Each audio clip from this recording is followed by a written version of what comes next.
Hey, what's up YouTube? Lordhysteria here, and today we're going to do a Floowandereeze deck profile. I've been playing a lot with this deck recently, and I love this deck. And I can't wait for the feature support Konami has in store. Let's get to it. So we're going to do the basic 3 Robina. This card is your starter card. Honestly, I would say the best card in the deck because it's a 1-card combo. Normal Robina, your opponent doesn't have an out or something to stop it, then you're good. It's your searcher, search for England, or depending on game state, search what you want to search.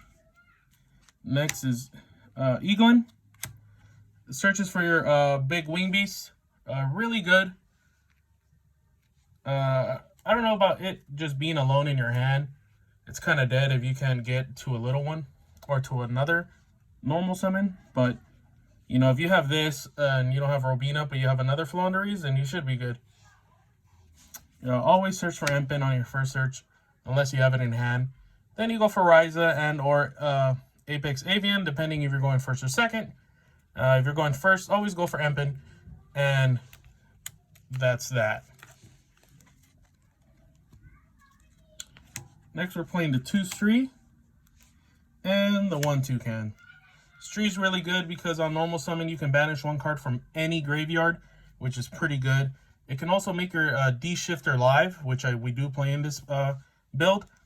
So, let's say you're going first, chain D-Shifter, and then you normal Stree, boom. Normal Stree, banish D-Shifter, that way you can be live for the next turn, I should say. And then Toucan, it can recur any of your banished Floowandereeze cards, which is really good because you're always going to want to keep 1 or 2 banished. That way you can chain block. That way your opponent has to respond to the banished, which most of the time they don't because they rather save that for other searches or other effects. But yeah, Toucan is good, and it's good at 1. I really hope these get rarity bumps in the next OTS pack. We can only hope. Then we play the 1 barrier statue. Really good. A lot of people are playing the Wind Kaiju because of this deck. Because, you normal summon this, and if your opponent doesn't have an out on their turn, then you pretty much win.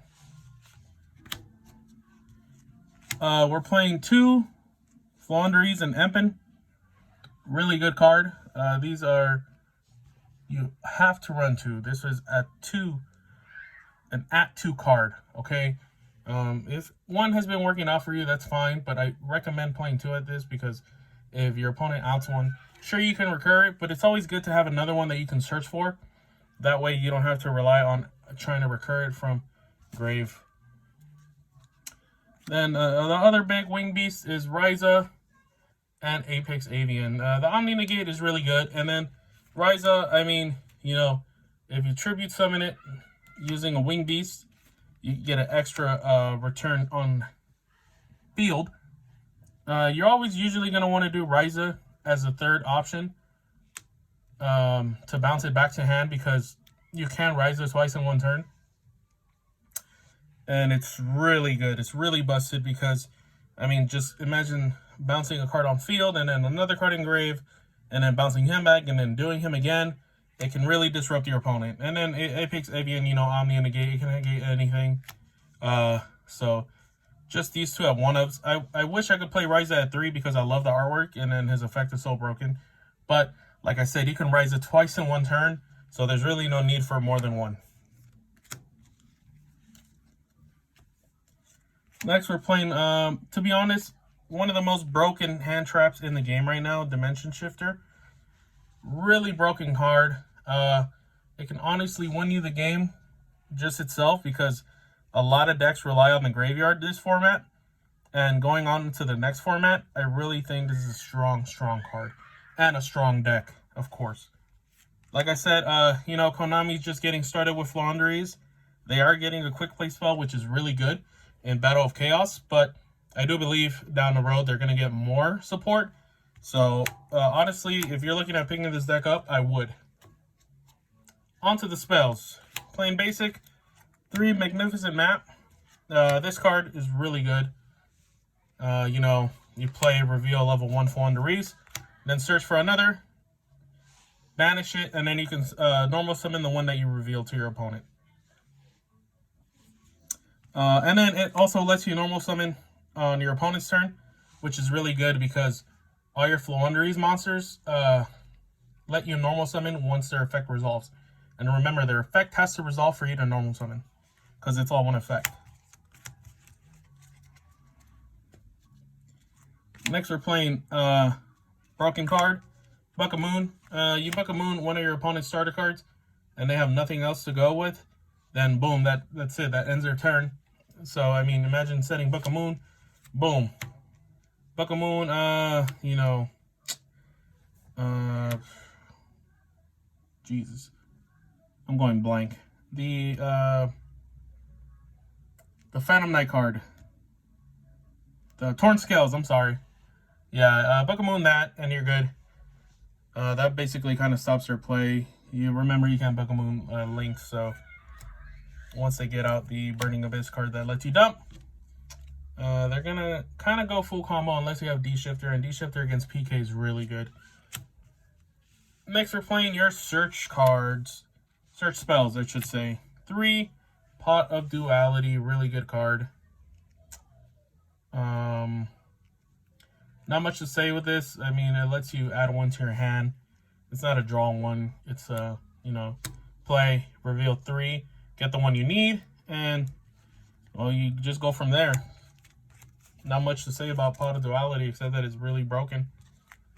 And I played Prosperity over Extravagance because I don't think Extravagance is good, to be honest.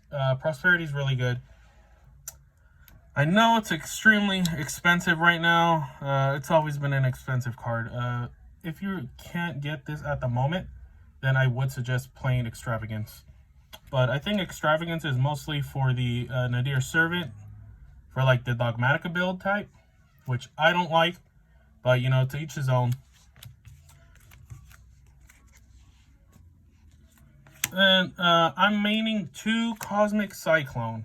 Now, this deck can really struggle against back row, so this is why I'm maining these 2.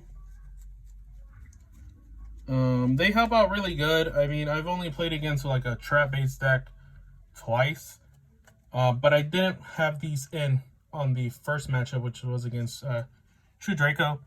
Their back row can be annoying, but then again, I played a buddy of mine who was playing Eldritch, and Cosmic Cyclone really didn't come up, to be honest. I did beat him, so I know this deck doesn't struggle so much against Eldritch, but it's always good to have a Cosmic Cyclone. I was thinking about replacing Cosmic Cyclone with Lightning Storm, but the thing about Lightning Storm is, if you go first and you have this in hand, and you know, you go your full combo, you have Empin, and like, let's say, you know, your typical ideal board would be Empin and then having a Dreaming Town and like a Book of Moon set on board. But like I said, going first and then you hard draw this, which is honestly the only way you're gonna have it in your hand, it's really not good unless they board wipe and then you survive the turn. But I'd rather have this set going first, because for all I know, they can, you know, just set and then pass, and then on the end phase, I can just go Cosmic Cyclone. Or if, you know, this is why it's in the side deck. If, you know, I get board wiped and then we go game 2, then I'll definitely side these in for Cosmic Cyclone. And, you know, just Lightning Storm, it can win you the game because you can just, you know, boom, destroy their entire front row or back row. And that kind of just wins you the game. But for now, we're just maining Cosmic Cyclones because I think it's really good.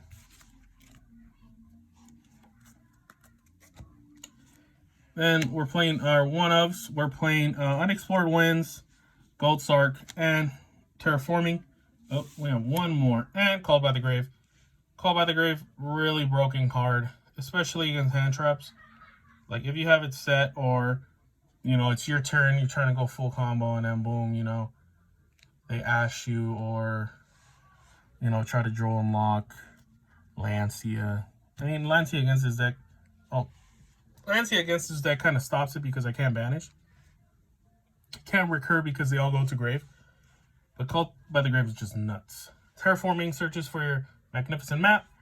Gold star card lets you banish one of your Floowandereeze. And then, you normal, and then you get to add back to hand, and then that lets you chain block. And then Unexplored Winds. It's like the Monarch Stormforth. Right? I think it's the Monarch Stormforth. Really good card. Lets you tribute one monster you control and one card your opponent controls for a tribute summon, which is nuts because it doesn't target, obviously, because it's tributing, and it just lets you tribute any one card on your opponent's field. Doesn't have to be face up. You can be whatever card on the field, which is crazy, guys. It's just nuts. And it lets you draw two, up to two. You can reveal the Winged Beast you already did their effects for that turn, and you recurred them, and then you get to draw two, which is really good. So that's it for our spells. We're moving on to the small trap package we have going on. So we have to play the best hand trap in the game right now, which is Infinite Imperm. It's just nuts, guys. And especially if you set it and, you're going against Sky Striker and they play their one engage. And then you have this set.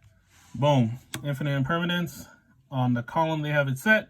And then it's negated this turn. Effects on that column, are negated, which is really good. But I think nowadays, people are kind of anticipating, oh, he probably has Imperm set or Imperm in their hand. So they are very cautious on where, what column they set or play their cards. Then we're only playing 2 punishment. 2 punishment is enough, guys. 3 is cool. I tested it at 3.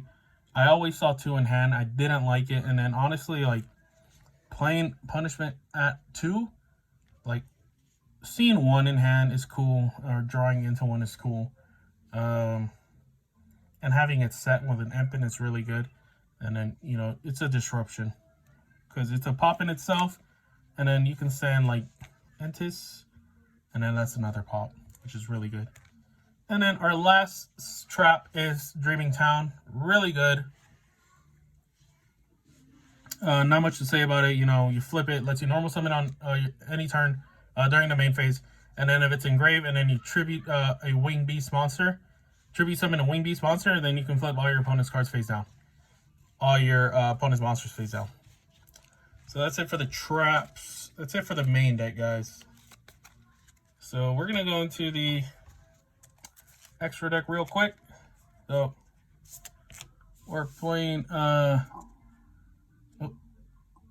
we're playing 1 Shurag and then 1 Baron Blossom.